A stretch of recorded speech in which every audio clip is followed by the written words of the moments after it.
ప్రపంచం ఇప్పుడు ఒక మహాయుద్ధం అంచున నిలబడి ఉంది. అమెరికా అధ్యక్షుడు డొనాల్డ్ ట్రంప్ కర్గ్ ఐలాండ్ ను లాక్కుంటామని చేసిన ఒక్క ప్రకటన ఇరాన్ గుండెల్లో వణుకు పుట్టిస్తోంది. చాలా మంది ఈ యుద్ధం ఫిబ్రవరి 28 నుంచే మొదలైందని అనుకుంటున్నారు.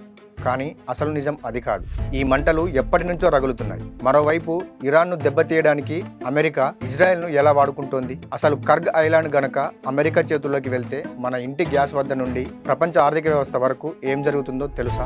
ఈ వీడియోలో ఈ భయంకరమైన యుద్ధ వ్యూహాల వెనుక ఉన్న డర్టీ పాలిటిక్స్ గురించి తెలుసుకుందాం. చాలా మంది ఈ యుద్ధం 2026 ఫిబ్రవరి 28న జరిగిన దాడులతోనే మొదలైందని భావిస్తారు. కానీ వాస్తవానికి అమెరికా ఇరాన్ మధ్య ఈ యుద్ధం 1979 నాటి ఇస్లామిక్ విప్లవం నుండే మొదలైంది. దాదాపు 45 ఏళ్లుగా ఇది షాడో వార్గా, అంటే తెరవనక యుద్ధంగా జరుగుతూనే ఉంది. 2024లో జరిగిన డైరెక్ట్ మిసైల్ దాడులు, 2025 జూన్లో జరిగిన 12 రోజుల యుద్ధం, ఇవన్నీ ఇప్పుడు జరుగుతున్న భారీ యుద్ధానికి పునాదులు మాత్రమే. అంటే ఫిబ్రవరి 28న జరిగిన ఆపరేషన్ ఎపిక్ ఫ్యూరీ కేవలం దశాబ్దాల పగకు ఒక పతాక స్థాయి మాత్రమే. ట్రంప్ కర్గ్ ఐలాండ్ నే ఎందుకు లాక్కోవాలనుకుంటున్నారు? ఎందుకంటే ఇరాన్ ఎగుమతి చేసే 94% చమురు ఈ ఒక్క ద్వీపం నుంచే వెళ్తుంది. ఇరాన్ ప్రభుత్వం దగ్గర ఉన్న డబ్బులన్నీ ఈ ఆయిల్ అమ్ముకుంటే వచ్చేవే. కర్గ్ ఐలాండ్ ను గనక అమెరికా ఆక్రమిస్తే ఇరాన్ ఒక్క రూపాయి కూడా సంపాదించలేదు. ఒక్క మాటలో చెప్పాలంటే ఇరాన్ అనే మనిషికి ఆక్సిజన్ అందకుండా చేయడమే ట్రంప్ ప్లాన్. ఇక్కడే ఒక ఆసక్తికరమైన కోణం ఉంది. ఇరాన్ తో అమెరికా నేరుగా యుద్ధం చేయడం కంటే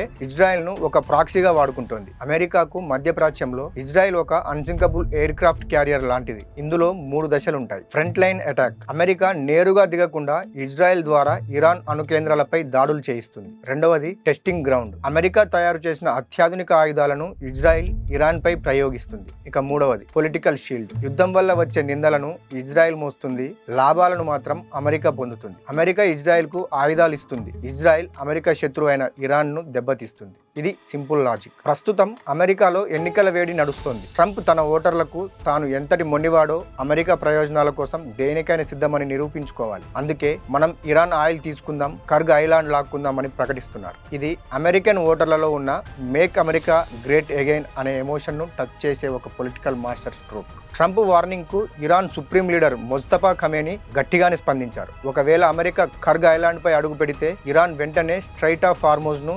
మూసివేస్తుందని చెప్పారు. అదే జరిగితే ప్రపంచవ్యాప్తంగా పెట్రోల్ ధరలు $150 పైకి చేరుకుంటాయి. ఇది కేవలం ఇరాన్ అమెరికా యుద్ధం కాదు, ప్రపంచ ఆర్థిక వ్యవస్థనే కుప్పకూల్చే ప్రమాదం. అగ్రరాజ్యాల అహంకారం మధ్యప్రాచ్యాన్ని చితిమంటగా మారుస్తోంది. మరి ఈ యుద్ధం ఎక్కడికి దారితీస్తుంది? ట్రంప్ మాటల యుద్ధం నిజంగానే అణుయుద్ధంగా మారుతుందా? మీ అభిప్రాయాన్ని కామెంట్ చేయండి. ఈ సమాచారం మీకు నచ్చితే లైక్ చేయండి, మీ ఫ్రెండ్స్తో షేర్ చేయండి. మరో సెన్సేషనల్ టాపిక్తో మళ్ళీ కలుద్దాం.